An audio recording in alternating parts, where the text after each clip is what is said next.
आज बांग्लादेश, कल पश्चिम बंगाल। खेल समझ लीजिए। सबसे महत्वपूर्ण चीज़ यहाँ पर यह है कि जो बांग्लादेश में इस समय परिस्थिति है उसका पूरा खेल क्या है। अमेरिका बहुत लंबे समय से बांग्लादेश को एक अपना बेस बनाना चाहता है। दो कारण हैं। सबसे पहला कि वो भारत पे एक नज़र रख पाए, क्योंकि भारत इस समय जिस प्रकार की विदेश नीति को अपना रहा है और जिस तरीके से अमेरिका के एजेंडा को एक्सेप्ट करने से मना कर रहा है, अमेरिका उससे नाराज़ है। दूसरी सबसे बड़ी बात, बांग्लादेश को बेस बनाने से एक जोग्राफिकल प्रॉक्सिमिटी के तहत अमेरिका को बांग्लादेश के थ्रू चाइना के ऊपर नज़र रखने का एक बेस मिल जाएगा। इस परिस्थिति में अमेरिका की रणनीति को समझिए। अमेरिका ने पहले तो शेख हसीना को समझाने की कोशिश की कि आप अमेरिका को एक बांग्लादेश के अंदर बेस बनाने दीजिए। जब शेख हसीना ने इस चीज़ को मना कर दिया तो शेख हसीना के खिलाफ एक रेजिम चेंज ऑपरेशन किया गया। रेजिम चेंज करवाकर एक क्लिंटन फाउंडेशन का, जो कि CIA का एक फ्रंट ऑर्गेनाइजेशन है, उसी के द्वारा स्थापित एक व्यक्ति जिसका नाम मोहम्मद यूनुस है, उसको वहाँ पर बांग्लादेश में बुलाकर उसको कमान सौंपी गई। इसके बाद खेल सारा शुरू हुआ। जैसे ही वहाँ पर बांग्लादेश के अंदर मोहम्मद यूनुस को बुलाया गया, मोहम्मद यूनुस को ये उद्देश्य दिया गया कि अब आप कमान इस प्रकार से संभालेंगे कि अमेरिका पूरे बांग्लादेश का प्रयोग करेगी चीन पे नज़र रखने के लिए और इंफ्रास्ट्रक्चर उस प्रकार का डेवलप करने के लिए। और दूसरा, क्योंकि भारत ने हमारा साथ नहीं दिया और शेख हसीना भारत के साथ मिलकर हमारे को बेसिकली बांग्लादेश में घुसने से मना कर रही थी, तो भारत को भी इस चीज़ का सबक सिखाया जाएगा। भारत को सबक सिखाने के लिए अमेरिका ने कहा कि मैं खुद डायरेक्टली इन्वॉल्व नहीं होना चाहता, क्योंकि यहाँ पर अगर मैं डायरेक्टली इन्वॉल्व होऊंगा पहले की तरह तो फिर कहीं ना कहीं लॉन्ग रन में मेरे और भारत के रिश्ते खराब होंगे, जो कि ऑलरेडी आज की डेट में काफ़ी डाउन टर्न्स के थ्रू गो थ्रू कर रहे हैं। क्योंकि पिछले चंद महीनों के अंदर बाइडन एडमिनिस्ट्रेशन की तरफ से जो गतिविधियाँ की गई, भारत और अमेरिका के रिश्ते उस प्रकार से स्टेबल नहीं देखे जा रहे। अब अमेरिका ने एक इनडायरेक्ट मॉडल भारत को टैकल करने के लिए लगाया। भारत को सज़ा देने के लिए अमेरिका ने बांग्लादेश के अंदर ISI को एक फ्री रन दे दिया है। ISI पाकिस्तान की अब क्या रणनीति के तहत आ रही है। ISI सबसे पहले आई है बांग्लादेश के अंदर। मोहम्मद यूनुस आज की डेट में एक ऐसा व्यक्ति है जो ISI को खुल्लम सपोर्ट दे रहा है। पूरा उसको खुला सपोर्ट इसलिए दे रहा है क्योंकि भारत को एक सबक सिखाना है। अब सबक कैसे सिखाएंगे, इस गेम को समझ लीजिए। गेम में बड़ी सिंपल सी चीज़ है कि सबसे पहले जितने भी बांग्लादेश के अंदर माइनॉरिटीज़ हैं और उन माइनॉरिटीज़ में जो खास करके हिंदूज़ हैं, पहली बात तो हिंदुओं के ऊपर अत्याचार किया जाए। हिंदुओं के ऊपर अत्याचार करने के लिए ISI के पास इस समय उसका जो सबसे महत्वपूर्ण टूल है, उस टूल का नाम है जमाते इस्लामी। जमाते इस्लामी एक ऐसा संगठन है जिसको ISI ने बहुत लंबे समय से बांग्लादेश के अंदर नर्चर करके एक हार्डकोर रेडिकल इस्लामिस्ट कॉन्स्टिट्यूएंसी वहाँ पर बनाई है। इस कॉन्स्टिट्यूएंसी के तहत आज की डेट में जमाते इस्लामी के जो कैडर हैं, जमाते इस्लामी की जो पार्टी है, उसके थ्रू पहली बात तो हिंदुओं के ऊपर अटैक किए जा रहे हैं। दूसरा, ISI ने बांग्लादेश के अंदर बरिशाल सिटी जो है, वहाँ पर एक शहर है, वहाँ पर एक लेबोरेटरी तैयार की है। इस लेबोरेटरी के तहत बरिशाल में ISI के अधिकारी बैठकर एक फेक नरेटिव का गेम खेलते हैं। अब ये फेक नरेटिव का गेम कैसे खेला जाता है, ये कहते हैं कि भाई कुछ हिंदू त्योहारों को आइडेंटिफाई करो, हिंदू मंदिरों को आइडेंटिफाई करो और वहाँ पर उन जगहों की जाकर सबसे पहले फोटोग्राफ लो। अब मान लीजिए कि भाई अभी थोड़ी दिन पहले ही वहाँ पर पश्चिम बंगाल से लेकर बांग्लादेश के अंदर एक बड़ा महत्वपूर्ण त्यौहार हिंदू समाज जो मनाता है वो था बेसिकली दुर्गा पूजा। अब दुर्गा पूजा के दौरान ISI ने क्या किया कि बरिशाल सिटी से ISI के जो ऑपरेटिव्स थे वो बाहर निकले। उन्होंने अलग अलग जो हिंदुओं के मंदिर थे बांग्लादेश के अंदर, उन मंदिरों में जहाँ पर दुर्गा पूजा की जा रही थी, वहाँ पर जाकर सबसे पहले फोटोग्राफ्स खींचे, कुछ छोटे छोटे वीडियोस बनाए।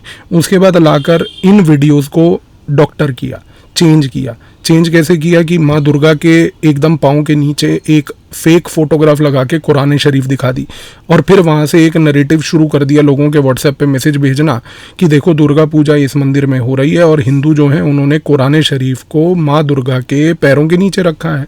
इससे क्या हुआ कि जितने भी मुसलमान थे और ख़ास करके जमाते इस्लामी का जो रेडिकल कैडर था, तुरंत मंदिरों के बाहर पहुँच गया। मंदिरों के बाहर पहुँचते सार उसने जो है वहाँ पर लड़ाइयाँ चालू कर दी, तो एक प्रकार का राइट शुरू हो गया।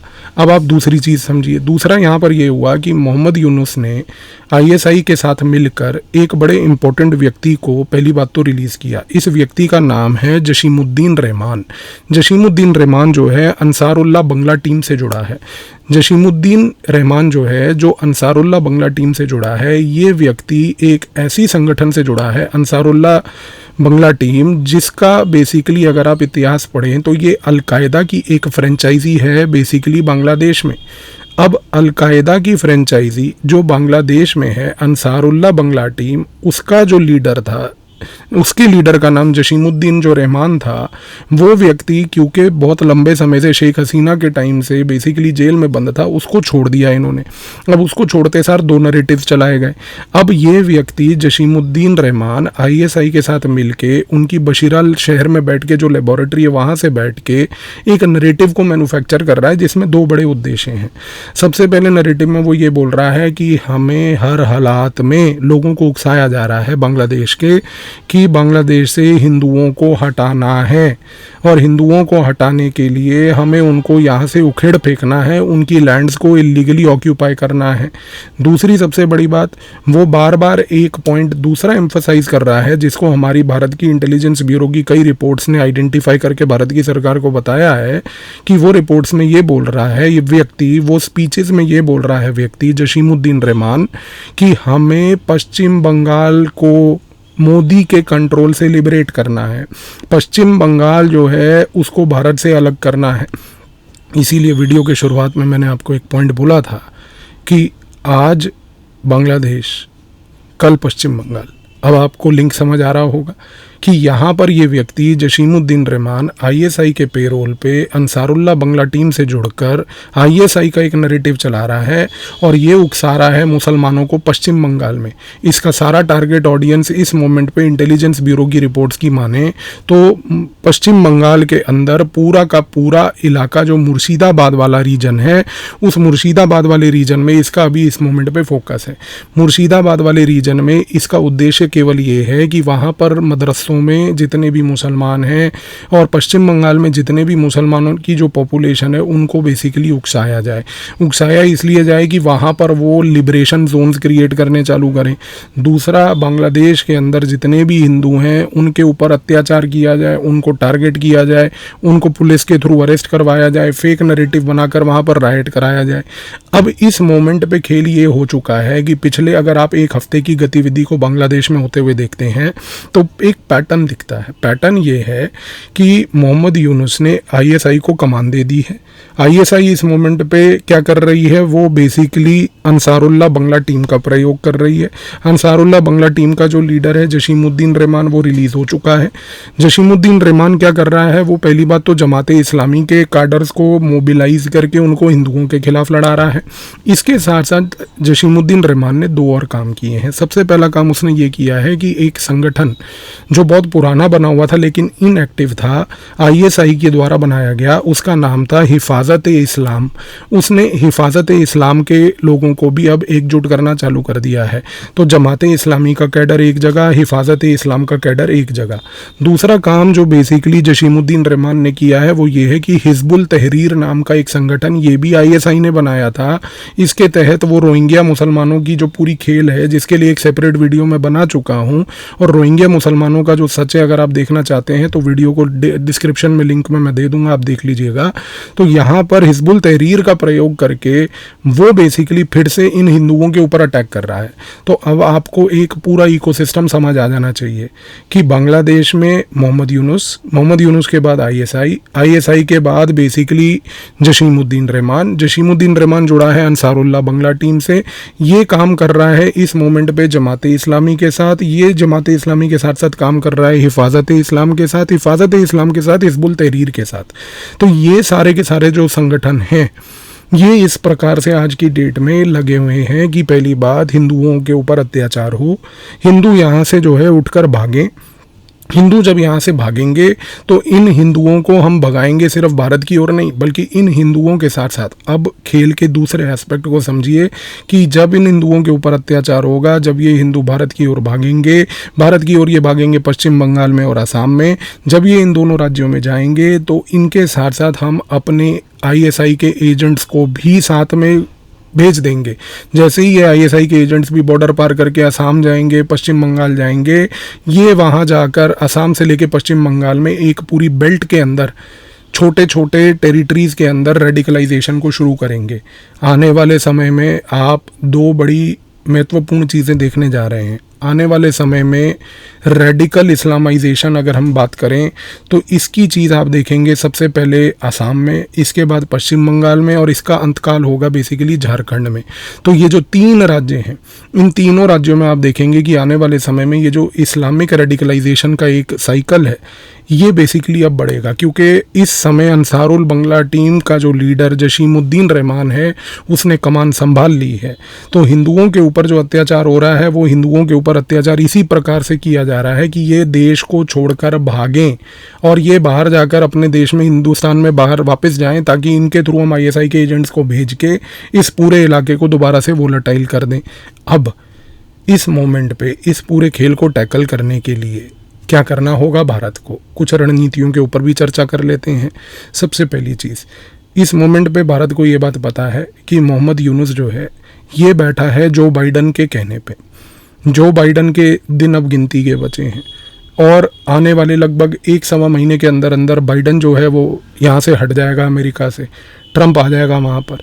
सबसे पहली बात तो भारत को ये इंश्योर करना है कि ये जो बाइडन वाला जो पीरियड अभी बचा है, इस पीरियड में हमें इस चीज़ के लिए पहले तो मेंटली तैयार होना पड़ेगा कि बाइडन एडमिनिस्ट्रेशन की तरफ से ये प्रकार की गतिविधियां और जो हिंदुओं के ऊपर अत्याचार किए जा रहे हैं ये इस मोमेंट पर अगले 1-1.25 महीना और अग्रेसिवली किए जाएंगे, क्योंकि बाइडन एडमिनिस्ट्रेशन जाने से पहले भारत की छवि को बदनाम करने के सिवाय और कोई रणनीति पे काम नहीं कर रहा है इस मोमेंट पे। तो बाइडन एडमिनिस्ट्रेशन इस चीज़ को करेगा, लेकिन क्योंकि आने वाले समय में ट्रंप एडमिनिस्ट्रेशन ने टेक ओवर करना है और डोनाल्ड ट्रंप ऑलरेडी आज से 3-4 हफ्ते पहले बांग्लादेश में जो माइनॉरिटीज़ के ऊपर, हिंदुओं के ऊपर अत्याचार हो रहा है खास करके, उसके ऊपर एक टिप्पणी दे चुका है। तो ये एक बहुत पॉजिटिव सिग्नल है भारत को इस मोमेंट से बाइडन एडमिनिस्ट्रेशन के सवाए जो ट्रंप एडमिनिस्ट्रेशन आने वाला है उन एडमिनिस्ट्रेशंस के साथ मिलकर ये इंश्योर करना होगा सबसे पहले कि बांग्लादेश में मोहम्मद यूनुस ज़्यादा लंबे समय तक ना रहे। और एक बात आप मत भूलिएगा कि मैंने आपको ये बात बताई थी कि मोहम्मद यूनुस जो है वो क्लिंटन फाउंडेशन से जुड़ा है। क्लिंटन फाउंडेशन CIA का फ्रंट ऑर्गेनाइजेशन है और ये भी अमेरिका के डीप स्टेट का एक बहुत बड़ा हिस्सा है। और जाहिर सी बात है कि ट्रंप एडमिनिस्ट्रेशन जो है इस क्लिंटन फाउंडेशन से बहुत नफरत करता है। आने वाले समय में अगर 6 महीने के अंदर अंदर अगर ऐसी कोई परिस्थिति पैदा हो जाए कि ट्रंप एडमिनिस्ट्रेशन को कॉन्फिडेंस में लेकर भारत अगर आने वाले फ्यूचर में एक बांग्लादेश में रेजीम चेंज कर दे तो आपको घबराने की आवश्यकता नहीं, ऐसे होने की संभावना बहुत ही ज़्यादा हाई है। दूसरी सबसे बड़ी बात, खैर ये तो क्योंकि आगे 6 महीने में चीज़ मटीरियलाइज होगी, अभी अगले 1-1.25 महीने क्या भारत चूड़ियाँ पहन के बैठा रहे? नहीं, ये स्टेटमेंट देने से कुछ नहीं होगा। बार बार मिनिस्ट्री ऑफ एक्सटर्नल अफेयर की सी तरफ से स्टेटमेंट दे देना, हम कड़ी निंदा करते हैं। सुनिए, कड़ी निंदा मत कीजिए, काम कीजिए। काम क्या करना है सबसे महत्वपूर्ण समझिए आप। हम बांग्लादेश को इस समय एसेंशियल मेडिसिन और प्याज, इन दोनों का एक्सपोर्ट करते हैं। प्याज फिर भी इतना ज़्यादा सिग्निफिकेंट अमाउंट एक्सपोर्ट नहीं है जितना एसेंशियल मेडिसिन है। पूरा का पूरा बांग्लादेश इस मोमेंट पर लगभग एक भारी मात्रा में भारत से एसेंशियल मेडिसिन से ऊपर डिपेंडेंट है। तुरंत इन सारे एसेंशियल मेडिसिन का और एक्सपोर्ट्स का, जो खास करके प्याज का, अनियन का हो रहा है, दोनों के दोनों को बंद कीजिए, मरने दीजिए उनको। अगर वो हमारे हिंदुओं के ऊपर अत्याचार करेंगे तो उनको ये चीज़ समझ आ जानी चाहिए कि भारत इस समय एक प्यूनिटिव डिप्लोमेसी के तहत ये काम कर सकता है। तो मुझे आज तक ये नहीं समझ आ रहा कि पिछले लगभग 3 हफ्ते से ये चीज़ें चल रही हैं जो देश में हो रहा है बांग्लादेश में हमारे सामने, उसके बावजूद भी हमारी मिनिस्ट्री ऑफ एक्सटर्नल अफेयर जो है उसने अभी तक ये कार्य क्यों नहीं किया कि उसने एसेंशियल मेडिसिन के ऊपर क्यों नहीं रोक लगाई बांग्लादेश में इसके कंप्लीट एक्सपोर्ट को। इस चीज़ को इस मोमेंट पर एक हार्ड प्यूनिटिव मेजर लेके हमें हर हालात में ये काम करना ही होगा। और तीसरी सबसे बड़ी चीज़, भारत की जो रिसर्च एंड एनालिसिस विंग है वो इस समय क्या कर रही है, उसको सबसे महत्वपूर्ण काम ये करना है इस मोमेंट पे कि जितनी भी ये बांग्लादेश में हिंदुओं के खिलाफ जो एट्रोसिटीज़ हो रही हैं, जो अत्याचार किया जा रहा है, इसको पूरे के पूरे को अंतर्राष्ट्रीय स्तर पर प्रोपोगेट करे। एक यूरोपियन देश में जाकर इसके बारे में प्रचार करे, जाके उन लोगों को दिखाए कि देखिए बांग्लादेश में ये क्या हो रहा है हमारे नागरिकों के साथ। बांग्लादेश अपने जो नागरिक हैं, उसके खास करके जो हिंदू नागरिक हैं, उनके ऊपर किस प्रकार का अत्याचार कर रहा है। आप एक इंटरनेशनल ओपिनियन बनाइए, इंटरनेशनल प्रेशर बनाइए बांग्लादेश के ऊपर, ताकि आने वाले समय में यूरोप के जो देश हैं, बाकी अन्य जो विश्व के देश हैं, ये सारे के सारे बांग्लादेश को थ्रेटन करें कि बांग्लादेश आप अपनी औकात में और हैसियत में रहिए, वरना ऐसी ना हो परिस्थिति कि हमें आपके ऊपर सैंक्शन लगाना पड़ जाए। तो बांग्लादेश को इंटरनेशनली आइसोलेट करना, एक इंटरनेशनल प्रोपोगेंडा करके इस प्रकार का, बांग्लादेश में 6 महीने के अंदर अंदर रजीम चेंज तो होने ही वाला है, उसके बारे में तो निश्चिंत रहिए। लेकिन अगले 6 महीने से पहले ये जो 2 चीज़ें हैं जो मैंने आपको बताई, कि सबसे पहले हमें जितना भी हमारा एक्सपोर्ट इस मोमेंट पर अनियन और एसेंशियल मेडिसिन का, इसको बंद करना, और दूसरा एक इंटरनेशनल लेवल पर इस चीज़ को प्रमोट करके ये इंश्योर करना कि यूरोप के देश और बाकी अन्य देश बांग्लादेश को थ्रेटन करें सैंक्शन का। क्या भारत की सरकार को ये दोनों कदम इमीडिएट लेवल पर उठाने चाहिए या नहीं उठाने चाहिए, आप मुझे कमेंट में लिखकर ज़रूर बताइएगा। आई होप इस वीडियो के बाद बांग्लादेश में क्या चल रहा है और इसका क्या खमियाजा होने वाला है आने वाले समय में भारत के चंद राज्यों में और बांग्लादेश से लेके जुड़ी हुई पूरी जो भारत की बेल्ट है उसमें, ये पूरी पिक्चर अब आपको क्लियर हो गई होगी। धन्यवाद।